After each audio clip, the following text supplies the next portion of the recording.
Good morning students, how are you?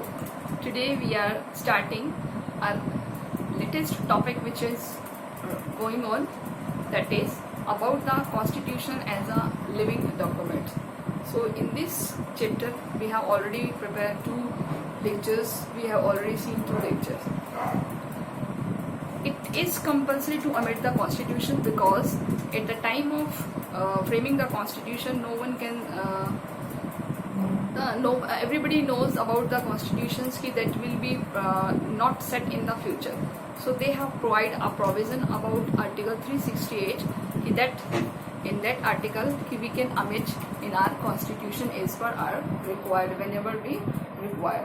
So our framers of the constitutions was familiar from this problem कि it is a very long documents which will be survive for the many of the years. So if any time the government have required the changes, yeah, any condition which is determined for the change in the constitution, so everybody means government can change easily, and this is also mentioned in the constitutions कि no one can amend in the easily. So our constitution is provide the 2 features, the flexible feature and the rigid feature. So we can say कि our Indian constitution has a very longest, largest constitution, but many of part which is related to the governments, which is related to the provisions of the different sectors. So we can amend the parliamentary provision. So we can say our constitution is a living documents.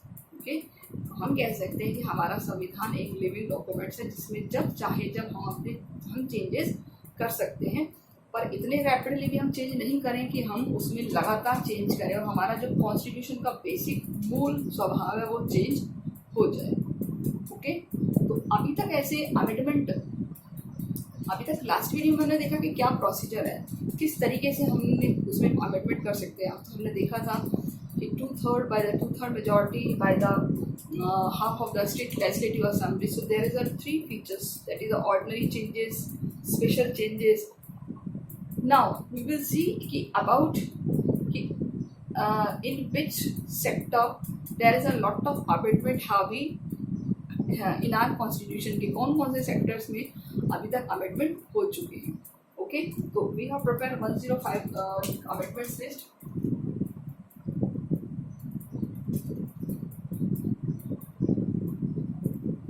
हमारा chapter है 9. Okay, सो इसमें हमने देखेंगे कि जो last हमारे जो amendments थे अब तक 105 हो चुके हैं, और आपकी बुक के अकॉर्डिंग दैट इज द 2018 में 101 अमेंडमेंट हैं. तो इस 101 अमेंडमेंट्स का आपके पास प्रोविजंस दिया हुआ है. इसके अलावा हम देखेंगे कि किस तरीके से हमारा जो कॉन्स्टिट्यूशन है वो और सॉल्यूशंस प्रोवाइड करता है. तो सबसे पहले हम बात करेंगे कि amendment made so far may be classified in the 3 groups. In first group there are amendment which technical or administrative nature. पहला amendment technical और administrative nature में change करना है. Okay, which were only by the clarification, explanation and minor explanation. They were amendment only in the legal sense, but the matter of fact they made on the substantial difference to the provisions. यानी कि किसी उसमें कोई technical है जिसमें उसकी पूरी interpretations को लेकर कोई प्रॉब्लम है, कुछ ऐसे सिस्टम जिससे हमारा जो रूलिंग सिस्टम है उसको लेकर कोई प्रॉब्लम आती है, तो हम उसमें अमेंडमेंट कर सकते हैं. Clear? So this is to the amendment that increase the age of retirement high court judges from 60 to 62 years. 15 amendment. देखिए एक एग्जांपल दिया हुआ है, कौन सा अमेंडमेंट? 15 अमेंडमेंट. 15वें संशोधन में क्या किया है? Age of retirement. इसकी रिटायरमेंट एज हाई कोर्ट के जजेस की.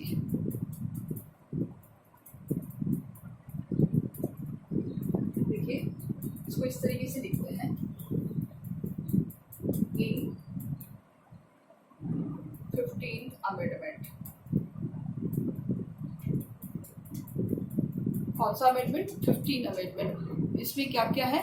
रिड्यूस किया है क्या जो इनका टाइम था वो पहले 60 था, सॉरी इंक्रीज किया है, तो वो था retirement age of high court की जजेस की जो एज थी उनको इंक्रीज किया है। कितना किया है? 62 ईयर्स। पहले कितनी थी? 60 ईयर, और बाद में कितनी कर दी है? 62 ईयर्स। तो आपको ये याद रखना है, in which amendment? 15 amendment.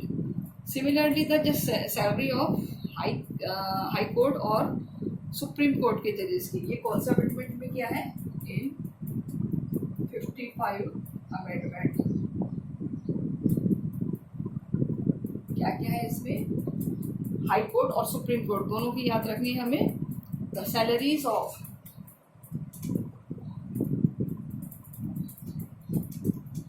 High court and supreme court, दोनों की सैलरी को क्या कर दिया है? Increased by an amendment.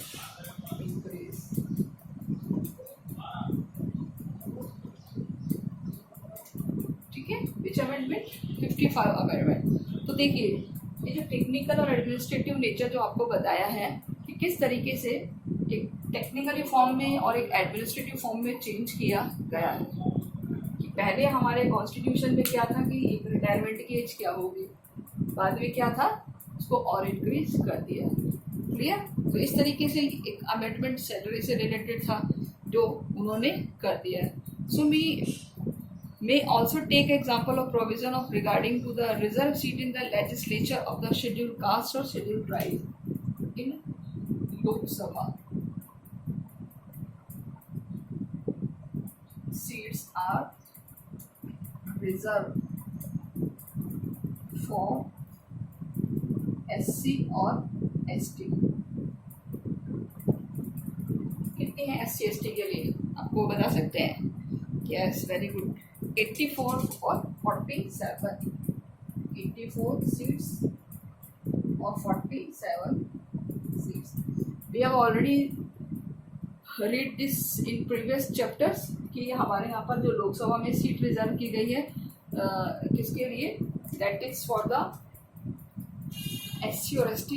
This is the 84 और 47। ये केवल कितने ईयर्स के लिए था? It was only for 10 years। ये केवल कितने सालों के लिए था? 10 साल के लिए। यानी कि इसको शुरू किया गया था कि हमारे यहाँ पर जो भी शेड्यूल कास्ट और शेड्यूल ट्राइब्स हैं उनको डेवलपमेंट का चांस मिले था। Original provision set this reservation were for a period for 10 years, और ये हमारे यहाँ 10 ईयर्स के लिए था। सो however, in order to ensure fair representation, this section it was necessary to extend the period every 10 year। अब इसको क्या कर दिया? Now it increase every 10 year। अब इसको क्या करा दिया? अब हर 10 साल के लिए इसको बढ़ा दिया, जबकि पहले कितना था? केवल 10 साल के लिए था starting. This lead to the 5 amendment so far, यानी कि 5 अमेंडमेंट हुए थे इसके लिए, but this amendment have not made any difference to original provision.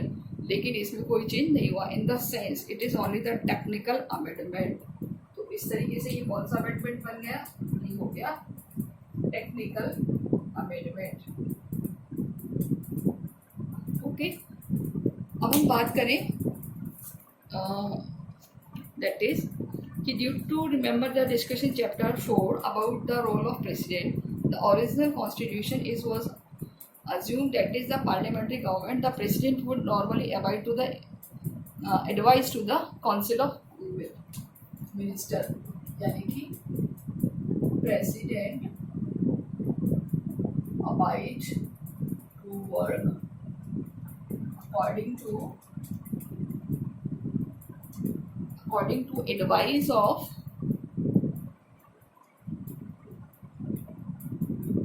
Council of minister. Okay, यानी कि काउंसिल ऑफ मिनिस्टर्स उसके एडवाइस के अकॉर्डिंग काम करेगा। कौन सा अमेंडमेंट है, आर्टिकल है article number 74। President abide to work according to advice to the council of ministers. This was only reiterated by the later amendment when article 74 was amendment to clarify that the advice to the council of ministers will be binding on the president. The president shall act as the accordance with the advice of council of ministers. It really, this amendment did not make any difference because this is the exactly when have been happening the through. लेकिन इस amendment से कुछ नहीं हुआ, तो हम बात करेंगे विच आर्टिकल, कौन सा आर्टिकल है जिसके according president council of minister की एडवाइस के अकॉर्डिंग काम करेगा, that is article 74। Okay, now we are starting the different interpretation, यानी कि कॉन्स्टिट्यूशन की अलग अलग एक्सप्लेनेशंस दी हैं।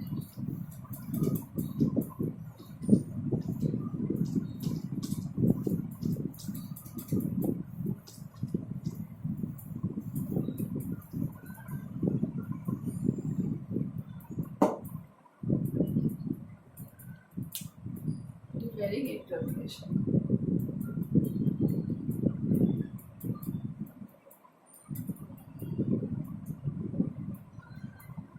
डिफरेंट इंटरप्रिटेशंस क्या क्या है, अलग अलग व्याख्याएं क्या क्या है। तो सबसे पहले हम बात करें कि the number of amendments are product of the different interpretation of the constitution given by the judiciary and the government of the day. When this clash the parliament had to insert the amendment underline and particular interpretation authentic one. It is the part of democratic politics, यानी कि parliament और judiciary. ठीक है, तो सबसे पहले अगर हम बात करें प्रोटेक्ट कौन करता है कॉन्स्टिट्यूशन को, प्रोटेक्ट कॉन्स्टिट्यूशन, जुडिशरी क्या करती है, कॉन्स्टिट्यूशन को प्रोटेक्ट करती है, और पार्लियामेंट क्या करती है, लॉ फॉर्मुलेशन। क्लियर, तो यानी कि दोनों ही कॉन्स्टिट्यूशंस के अकॉर्डिंग काम कर रहे हैं।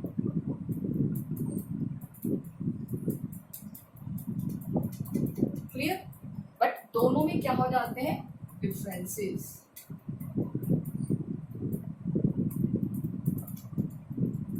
किसको लेकर, इसकी एक्सप्लेनेशंस को लेकर, यानी कि जो संविधान में लिखा है उसकी व्याख्या को लेकर पार्लियामेंट और जुडिशरी के बीच कुछ कुछ दिक्कतें आ जाती हैं। So many of time the parliament did not agree with the judiciary, यानी कि पार्लियामेंट किससे एग्री नहीं होती, जुडिशरी से, कि भाई कॉन्स्टिट्यूशन में ऐसा नहीं लिखा। तो दोनों के बीच क्या आ जाते हैं, डिफरेंसेस आ जाते हैं व्यूज में। A South Amendment Constitution to overcome the ruling on the judiciary appeared between 1970 to 75. The situation arose frequently. तो ऐसा ही एक टाइम आया था 1970 से लेके 1975 तक का टाइम, जहाँ पर क्या था, दोनों के बीच बहुत ज़्यादा सिचुएशन अक्रॉस फ्रीक्वेंटली, बहुत ज़्यादा ऐसी सिचुएशन है कि दोनों के बीच विचार विमर्श में फ़र्क आने लगे था। सो कि judiciary and the parliamentary, one of the relationship between the fundamental rights. कौन, अच्छा बात करेंगे on which matter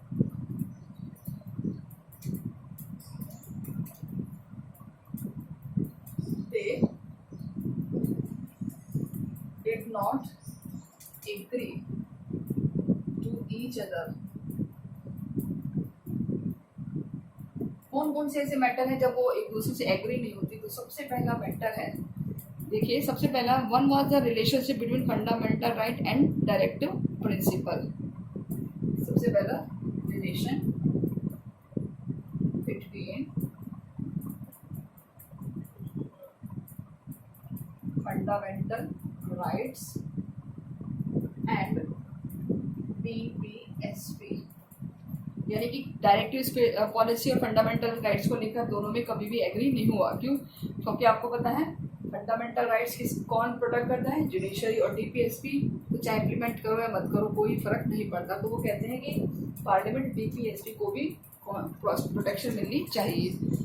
otherwise the scope of right to private property, दूसरी किस बात को लेकर होती है? बहस राइट टू प्रॉपर्टी।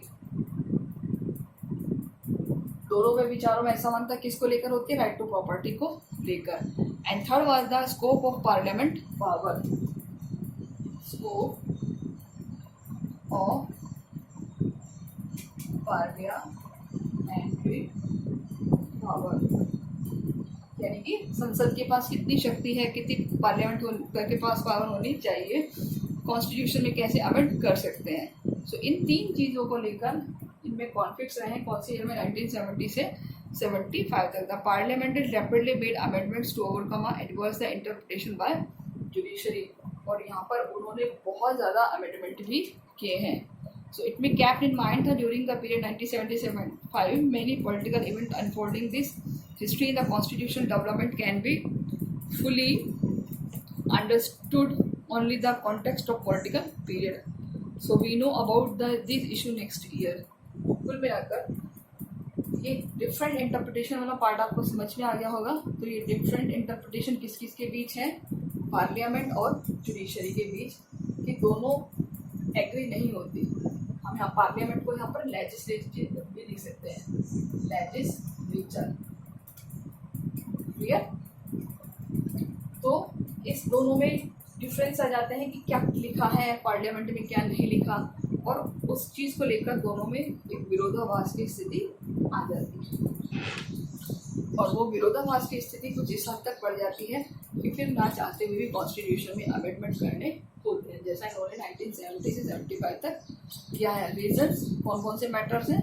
वो 3 matter.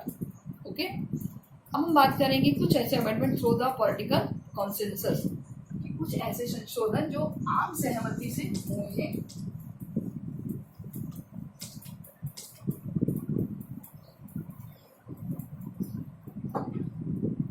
The topic is amendment through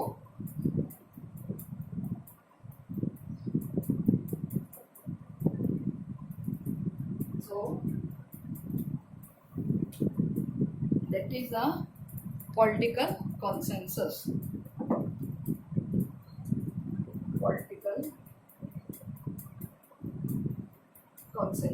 political consensus से कौन से में देखिए, मतलब राजनीतिक सहमति से अगर हम देखें तो that is there is another large group of amendment that been made as a result of consensus among the political parties. तो सबसे पहले हम बात करें the many amendment of the post 1980 period, the instance the 10 remember our question about the parliamentary even coalition government, the period so many amendment, they were based on the evolving consensus. सबसे पहले अगर हम बात करें starting with the anti defection amendment, anti defection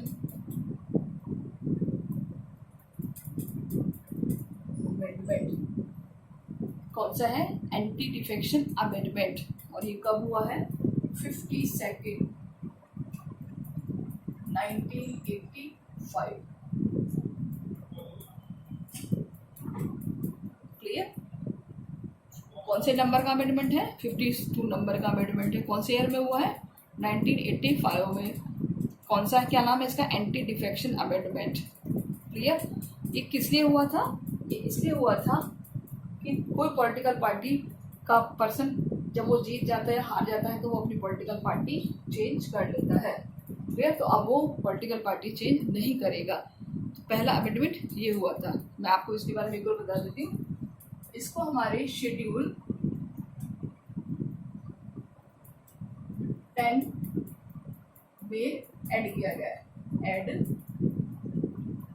in schedule 10 in constitution. Okay, तो इसको हमारे constitution के शेड्यूल 10 में भी ऐड किया गया है। Apart from anti defection, that is the 52 and the 91st। 52 हमने बात कर लिया, अब हम बात करें 91st। इन 91st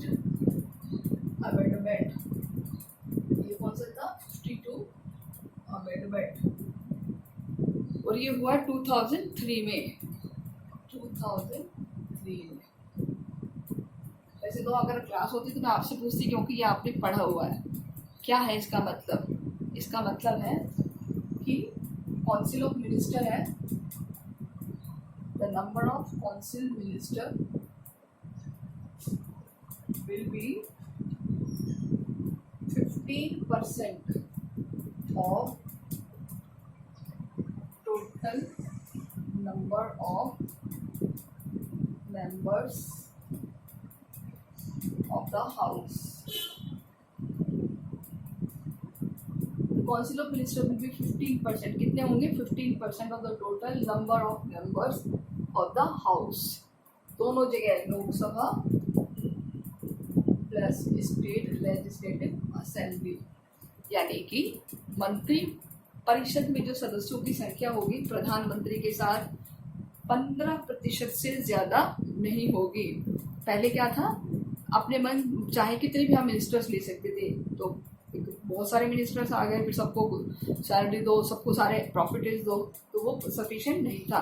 तो क्या डिसाइड किया गया कि नॉट मोर देन 50%, 15% से ज़्यादा नहीं होगी। तो इसलिए अमेंडमेंट कौन सा हुआ है? 91st। कौन से ईयर में? 2003 में। आप इसको आपके जो चैप्टर है ना, एग्जीक्यूटिव वाला चैप्टर नंबर आई थिंक 4 है ना, तो आप उसमें भी देख सकते हो।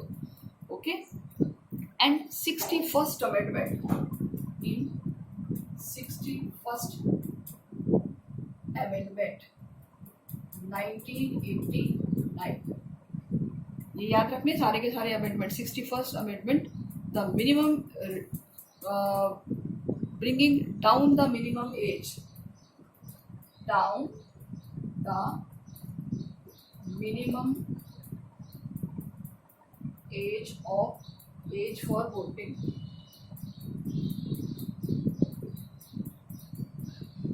और वो एज क्या थी? 18 से 21 से वो 18 कर दिए। कौन सा अमेंडमेंट में? 61st अमेंडमेंट 1989 में। Voting from 21 to 18। क्लियर? पहले एज कितनी थी? 21, उसको रिड्यूस करके कितना कर दिया है? 18। ओके,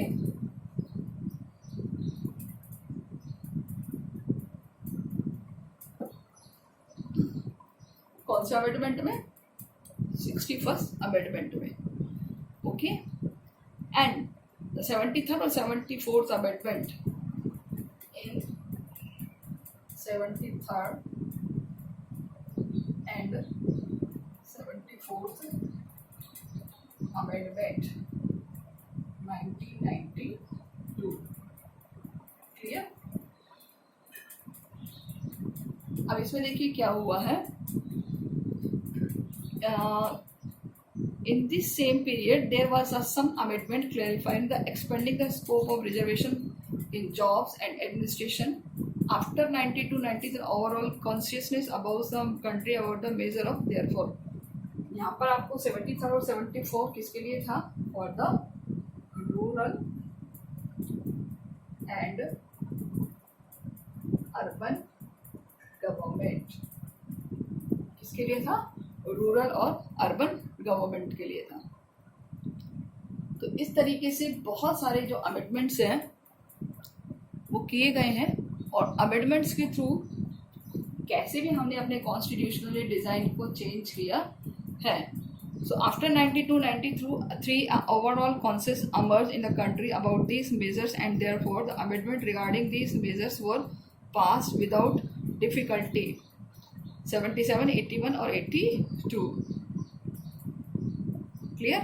तो हम बात करें कि 77 यानी कि बिना किसी डिफिकल्टी के लिए कौन कौन से ऐसे अमेंडमेंट है जिसको पास कर दिए गए without much difficulty. Without much difficulty amendments are, कौन कौन से अमेंडमेंट है जिसपे किसी बहस का, किसी उसका सहारा वो नहीं हुआ, और वो है 77, 88 और 81। 77, 81 और 82, 81 एंड 82। क्लियर? ये तीन अमेंडमेंट है। जो 82 हुआ था वो हमारे कॉन्सेंस के लिए हुआ था, जनगणना के लिए हुआ था। 81 हुआ था स्ट्रक्चर ऑफ लोकसभा के लिए। 70 हुआ था 77 the work of Indian government के वर्क के लिए। तो तीन अलग अलग अमेंडमेंट है, आपको याद रखने हैं। देखिए, किसी भी अमेंडमेंट में हमें बहुत ज़्यादा प्रॉब्लम को फेस करना पड़ता है, लेकिन कुछ ऐसे अमेंडमेंट है जो बिना किसी प्रॉब्लम के इजीली पास कर दिए गए। तो वो कौन से थे? ये तीन, बहुत ध्यान से देख लीजिए। विदाउट मच डिफिकल्टी, बिना किसी डिफिकल्टी के कौन कौन से अमेंडमेंट हैं जो पास हो गए इजीली? तो 77 था इंडियन गवर्नमेंट के वर्क से रिलेटेड, 81 था हमारा द स्ट्रक्चर ऑफ लोकसभा, और 82 था कि एवरी कॉन्सेप्ट जो हमारी सेंस क्या बोलते हैं जनगणना होती है, उसके बाद जो एक टाइम है उसका वापस से कंक्लूजन किया जाए। So okay students, remember this things. Okay, next we will see about the controversial amendment, कि कौन कौन से अमेंडमेंट है जो बहुत ज़्यादा कंट्रोवर्सी हुई थी। So it will be seen in the next lectures, because बहुत बड़ा है ये, और हम देखेंगे इसमें कि क्या है। चलिए शुरू कर ही देते हैं। तो आपको ये आई थिंक समझ में आ गया होगा कि क्या है कि इस अमेंडमेंट ईयर्स में। ओके,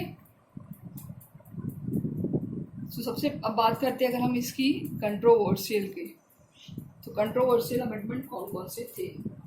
चलो हम इसको शुरू कर ही देते हैं।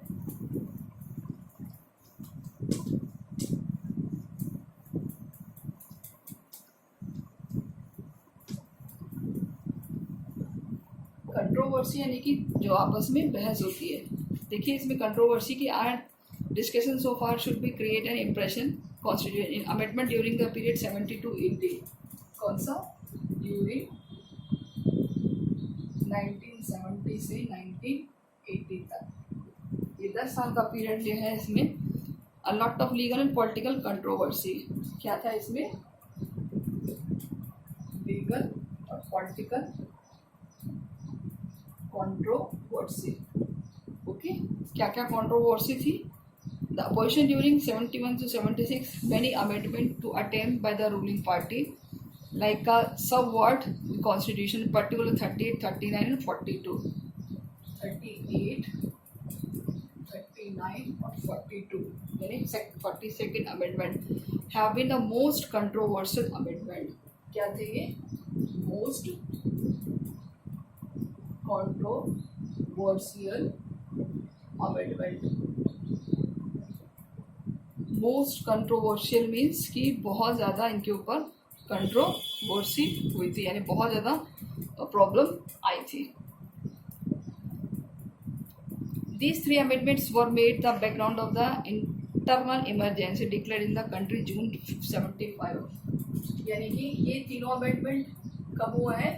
Eight the time of emergency in 1975।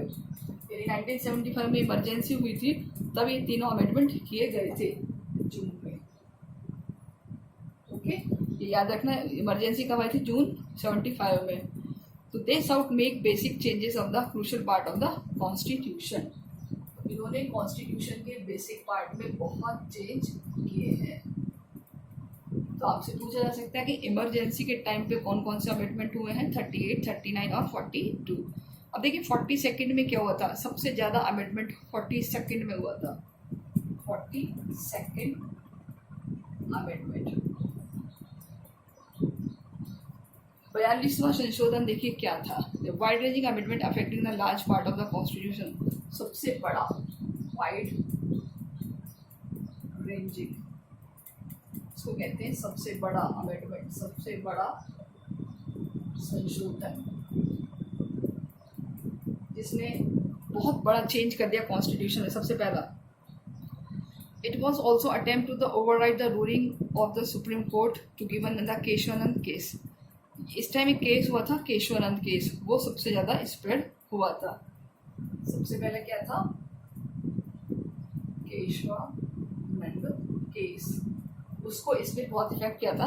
आपको आगे बताएंगे केशवानंद क्या होता है, Kesavananda case in supreme court. Second अगर हम बात करें, the duration of Lok Sabha was extend from 5 year to 6 year. Duration मतलब tenure was extended 5 year to 6 year। यानी जो लोकसभा का कार्यकाल पहले 5 साल का था, वो कितना कर दिया, 6 साल का। कौन सा अमेंडमेंट के थ्रू, 42 अमेंडमेंट्स के देवर। इसके अलावा in the chapter of right you have already fundamental duties. इसके अलावा क्या थी, फंडामेंटल ड्यूटीज ऐड की थी, एड फंडामेंटल ड्यूटीज।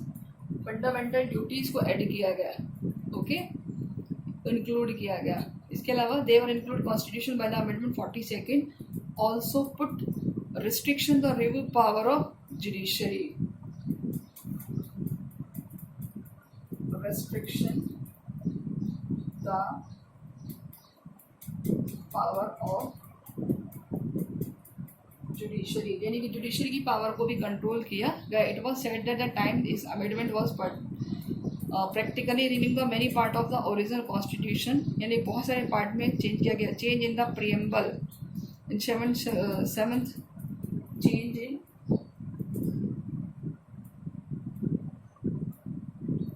प्रियम्बल, जो कॉन्स्टिट्यूशन की प्रियम्बल है, प्रस्तावना है, उसमें भी चेंज किया गया। 7th schedule of the constitution, इसके अलावा 7th schedule, change in 7th schedule in constitution. और इसके अलावा 53 आर्टिकल्स ऑफ द कॉन्स्टिट्यूशन, और कॉन्स्टिट्यूशन के 53 आर्टिकल्स में भी चेंज किया गया, यानी कि 7 नंबर के शेड्यूल नंबर 7 में और 53 में। The many MPs belonging to the opposition parties were jail at the amendment, यानी कि जब अमेंडमेंट था उसमें बहुत सारी अपोजिशन पार्टी के पर्सन कहाँ थे, जेल में थे, तो उनके लिए एक चांस था कि इजीली हम अमेंड कर सकते हैं। In the backdrop, elections were held in 1977 and the ruling party Congress was defeated. So the new government thought it necessary reconsider this controversial amendment and throw the 43 and 44 amendment. They cancel most of changes that were defected by the 38, 39 and 42 amendment. The constitutional balance was restored by the this amendment. यानी कि जो 44 था उसमें वापस से इसको challenge किया गया। तो आपको पता है 44 में राइट टू प्रॉपर्टी को अमेंड किया गया। 44 अमेंडमेंट क्या क्या हुए थे, end of right to property, जो यानी राइट टू प्रॉपर्टी थी उसका एंड कर दिया 44 अमेंडमेंट 1976 में, आपको बताई है। और उसके अलावा क्या करते हैं, लोकसभा और स्टेट लेजिस्लेटिव का टाइम हो, लोकसभा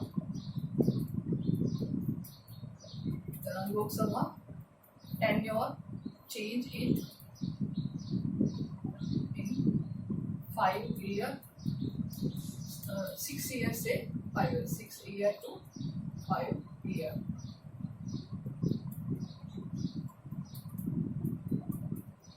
लोकसभा के टेन्योर पे चेंज किया तो 6 ईयर से 5 ईयर कर दिया। तो यहाँ पर किया था ना 42 में 5 ईयर से 6 साल कर दिया, 5 साल से 6 साल कर दिया, वापस से पुराना आ गया, नहीं 5 साल 6 साल से 5 साल के। कौन से अमेंडमेंट में, 44 में।